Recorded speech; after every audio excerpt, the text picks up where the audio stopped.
السلام علیکم ورحمۃ اللہ وبرکاتہ۔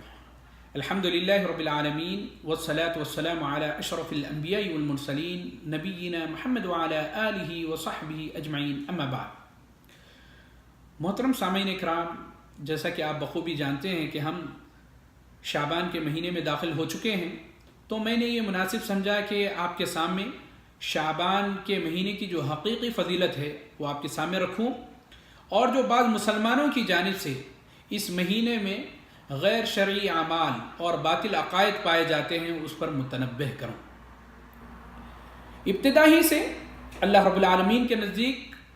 مہینوں کی گنتی 12 ہیں، ان میں سے 4 حرمت والے مہینے ہیں، جن میں سے 4 حرمت والے مہینے وہ یہ ہیں: رجب، ذوالقعدہ، ذی الحجہ، محرم۔ بعض مہینے کی فضیلت اور اہمیت کتاب و سنت سے ثابت ہے، جیسا ماہ رمضان، ذوالحجہ، محرم اور شعبان وغیرہ۔ مگر ماہ شعبان کی فضیلت کو کچھ لوگوں نے اس قدر بڑا چڑھا کر بیان کرنا شروع کر دیا کہ ان فضیلتوں کے سامنے ماہ رمضان کی فضیلتیں کم نظر آنے لگی۔ نبی کریم صلی اللہ علیہ وسلم کی حیات طیبہ کے مطالعے سے یہ معلوم ہوتا ہے کہ اس مہینے میں نبی کریم صلی اللہ علیہ وسلم بکثرت نفلی روزے رکھتے تھے، جیسا کہ صحیح بخاری اور صحیح مسلم میں ام المؤمنین عائشہ رضی اللہ تعالی عنہا سے مروی ہے کہ آپ فرماتی ہیں کہ ما رأیت رسول اللہ صلی اللہ علیہ وسلم استکمل صیام شہر قط الا رمضان وما رأیته فی شہر اکثر صیاما منه فی شعبان، کہ میں نے رمضان کو چھوڑ کر رسول اکرم صلی اللہ علیہ وسلم کو کبھی پورے مہینے کا نفلی روزہ رکھتے نہیں دیکھا، اور جتنے روزے آپ شعبان کے مہینے میں رکھتے تھے میں نے کسی اور مہینے میں اس سے زیادہ روزے رکھتے ہوئے آپ کو نہیں دیکھا۔ اس حدیث سے معلوم ہوا کہ آپ صلی اللہ علیہ وسلم اس مہینے میں کثرت سے نفلی روزہ رکھتے تھے۔ ہم یہاں کوشش کریں گے کہ نبی کریم صلی اللہ علیہ وسلم اسی مہینے میں کثرت کے ساتھ روزے کیوں رکھتے تھے اور دوسرے مہینے میں اس قدر روزے کیوں نہیں رکھتے تھے۔ تو اس بارے میں حضرت اسامہ بن زید رضی اللہ تعالی عنہ کی ایک حدیث ہم کو ملتی ہے، جو امام احمد بن حنبل رحمۃ اللہ علیہ نے اپنی کتاب مسند احمد میں اور امام نسائی رحمۃ اللہ علیہ نے اپنی کتاب سنن نسائی میں ذکر کیا ہے، اور علامہ البانی رحمۃ اللہ علیہ نے اس حدیث کو حسن قرار دیا ہے، جس میں حضرت اسامہ بن زید رضی اللہ تعالی عنہ فرماتے ہیں کہ رسول اللہ صلی اللہ علیہ وسلم سے میں نے پوچھا کہ آپ جتنے روزے شعبان میں رکھتے ہیں کسی اور مہینے میں اتنے روزے کیوں نہیں رکھتے؟ تو آپ صلی اللہ علیہ وسلم نے کیا جواب دیا، سنیے: ذَلِكَ شَهْرٌ يَغْفُلُ النَّاسُ عَنْهُ بَيْنَ رَجَبٍ وَرَمَضَانٍ وَهُوَ شَهْرٌ تُرْفَعُ فِيهِ أَعْمَالٌ إِلَى رَبِّ الْعَالَمِينَ فَأُحِبُّ أَن يُرْفَعَ عَمَلِي وَأَنَا صَائِمٌ۔ آپ صلی اللہ علیہ وسلم نے ارشاد فرمایا، یہ ایک ایسا مہینہ ہے جس کی فضیلت سے لوگ غافل ہیں، جو رجب اور رمضان کے درمیان ہیں۔ یہ ایسا مہینہ ہے جس میں اعمال اللہ رب العالمین کی طرف لے جائے جاتے ہیں، اٹھائے جاتے ہیں۔ میں پسند کرتا ہوں کہ میرے اعمال روزے کی حالت میں اٹھائے جائیں۔ اور ایک صحیح حدیث میں یہ بتایا گیا کہ روزانہ بندوں کے اعمال اللہ رب العالمین کی بارگاہ میں پیش کیے جاتے ہیں، جیسے کہ صحیح بخاری میں ہے کہ نبی کریم صلی اللہ علیہ وسلم نے ارشاد فرمایا: يَتَعَاقَبُونَ فِيكُم مَلَائِكَةٌ بِاللَّيْلِ وَمَلَائِكَةٌ بِالنَّهَارِ وَيَجْتَمِعُونَ فِي صَلَاةِ الصُّبْحِ وَصَلَاةِ الْعَصْرِ ثُمَّ يَعْرُجُ الَّذِينَ بَاتُوا فِيكُمْ فَيَسْأَلُهُمُ اللَّهُ وَهُوَ عَالِمٌ فِيهِمْ كَيْفَ تَرَكْتُمْ عِبَادِي فَيَقُولُونَ تَرَكْنَاهُمْ وَهُمْ يُصَلُّونَ وَآتَيْنَاهُمْ وَهُمْ يُصَلُّونَ، کہ تم میں رات اور دن کے فرشتے آتے جاتے رہتے ہیں، فجر اور عصر کی نماز میں جمع ہوتے ہیں، پھر وہ فرشتے جو تمہارے درمیان رات گزارتے ہوتے ہیں وہ آسمان کی طرف چلے جاتے ہیں تو اللہ رب العالمین ان سے سوال کرتے ہیں، حالانکہ وہ بندوں کے حال سے بخوبی واقف ہوتا ہے، تم نے میرے بندوں کو کس حالت میں چھوڑا؟ فرشتے جواب دیتے ہیں کہ ہم نے ان کو نماز پڑھتے ہوئے چھوڑا ہے، اور ہم جب ان کے پاس واپس آئے تو وہ نماز پڑھ رہے تھے۔ اور ایک حدیث میں معلوم ہوتا ہے کہ جو صحیح حدیث ہے، جس میں معلوم ہوتا ہے کہ پیر کے اور جمعرات کے دن بندوں کے اعمال اللہ رب العالمین کے پاس پیش کیے جاتے ہیں۔ تُعْرَضُ الْأَعْمَالُ يَوْمُ الْاِثْنَيْنِ وَيَوْمُ الْخَمِيسِ، کہ بندوں کے اعمال جمعرات اور پیر کے دن اللہ رب العالمین کے پاس پیش کیے جاتے ہیں۔ ان احادیث سے معلوم ہوتا ہے کہ بنی آدم کے اچھے برے تمام اعمال اللہ رب العالمین کے پاس پیش کیے جاتے ہیں۔ یومیہ اعمال جو ہیں وہ فجر اور عصر کے وقت پیش کیے جاتے ہیں، اور ہفتہ واری اعمال جو ہیں پیر اور جمعرات کو پیش کیے جاتے ہیں، اور بندوں کے سالانہ اعمال شعبان کے مہینے میں پیش کیے جاتے ہیں۔ معلوم یہ ہوا کہ شعبان کا مہینہ بڑا فضیلت والا ہے، اور لوگوں کے اعمال اللہ رب العالمین کے پاس اس مہینے میں پیش کیے جاتے ہیں۔ اور یہ بھی معلوم ہوا کہ نبی کریم صلی اللہ علیہ وسلم اس مہینے میں کیوں کثرت کے ساتھ روزے رکھتے تھے۔ حضرت عائشہ رضی اللہ تعالی عنہا خود بیان فرماتی ہیں، نبی کریم صلی اللہ علیہ وسلم کے اس مہینے کے تعلق سے بتاتی ہیں کہ کان یصوم حتی نقول قد صام ویفطر حتی نقول قد افطر ولم اراه صائما من شهر قط اکثر من صيامه من شعبان كان يصوم شعبان كله كان يصوم شعبان الا قليلا۔ ام المؤمنین عائشہ رضی اللہ تعالی عنہا فرماتی ہیں کہ رسول اکرم صلی اللہ علیہ وسلم جب روزہ رکھنے لگتے تھے تو ہم کہتے تھے کہ اب افطار نہیں کریں گے، اور جب روزہ رکھنا چھوڑ دیتے تو ہم کہتے تھے کہ اب آپ روزہ نہیں رکھیں گے۔ اور میں نے نہیں دیکھا نبی کریم صلی اللہ علیہ وسلم کو کہ رمضان کے علاوہ کسی مہینے میں مکمل ایک ماہ کا روزہ رکھا، اور میں نے نہیں دیکھا آپ کو کہ آپ صلی اللہ علیہ وسلم رمضان کے بعد شعبان کے مہینے سے زیادہ کسی اور مہینے میں روزہ رکھتے تھے۔ محترم سامعین، ہم تمام مسلمانوں کو چاہیے کہ نبی کریم صلی اللہ علیہ وسلم کی اقتدا اور پیروی میں اللہ تعالیٰ کے اجر و ثواب کی امید رکھتے ہوئے کثرت کے ساتھ اس مہینے میں روزہ رکھیں۔ یہ تھی اس مہینے کی بابت فضیلت جو نبی کریم صلی اللہ علیہ وسلم سے ثابت ہے۔ میں یہاں پر مناسب سمجھتا ہوں کہ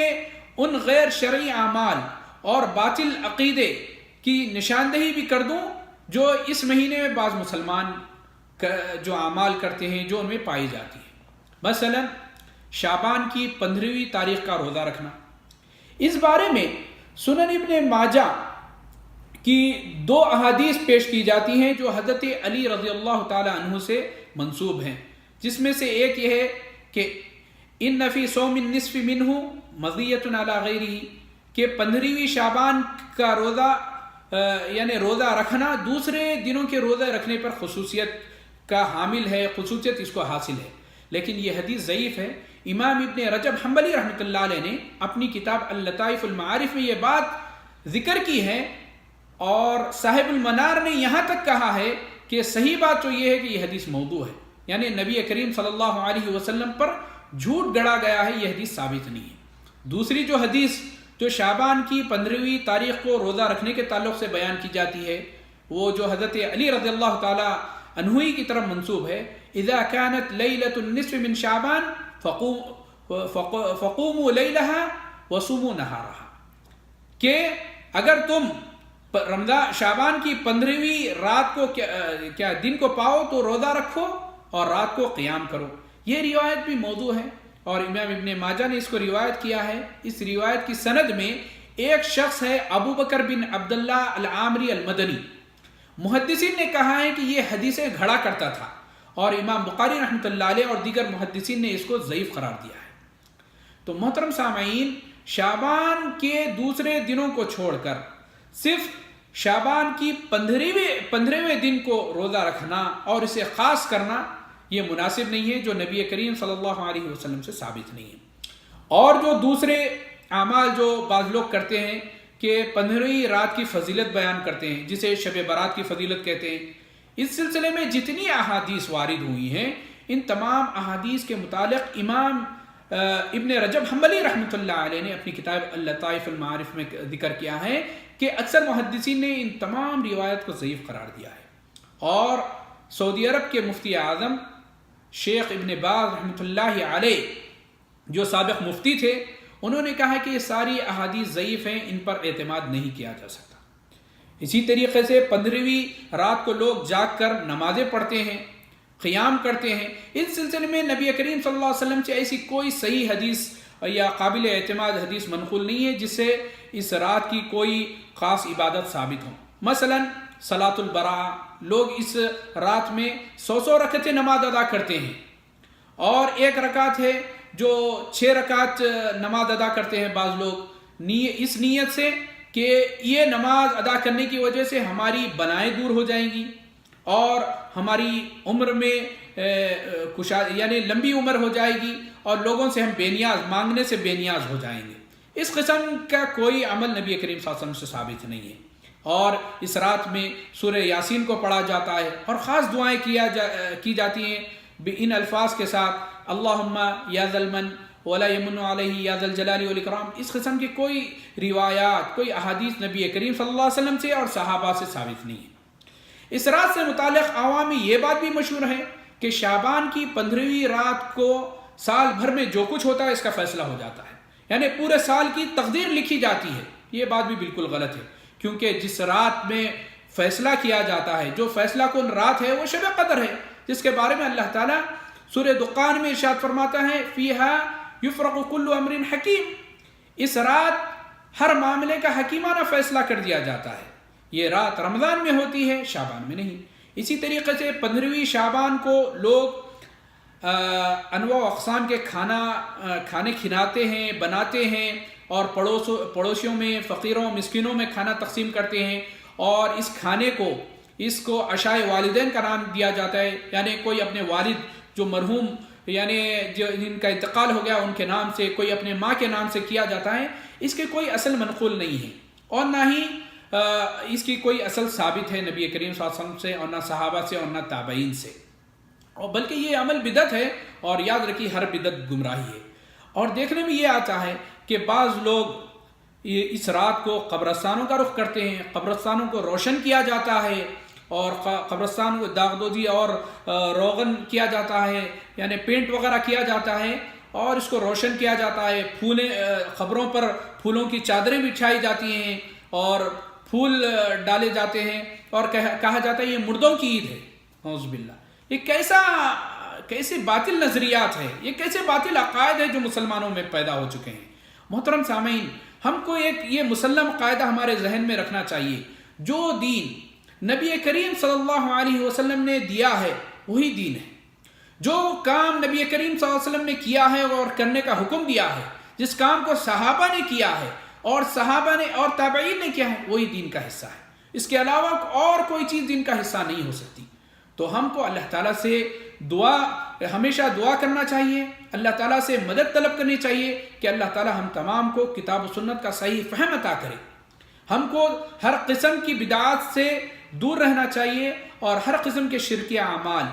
آپ یاد رکھیے کہ نبی کریم صلی اللہ علیہ وسلم کی زندگی میں ہمارے لیے بہترین نمونہ ہے، جو قرآن کا ارشاد بھی یہی ہے، لَقَدْ كَانَ لَكُمْ فِي رَسُولِ اللَّهِ أُسْوَةٌ حَسَنَةٌ، تمہارے لیے نبی کریم صلی اللہ علیہ وسلم کی زندگی بہترین نمونہ ہے۔ تو ہم کو وہی چاہیے کہ ہم جو نبی کریم صلی اللہ علیہ وسلم نے کیا اس کو لیں، اور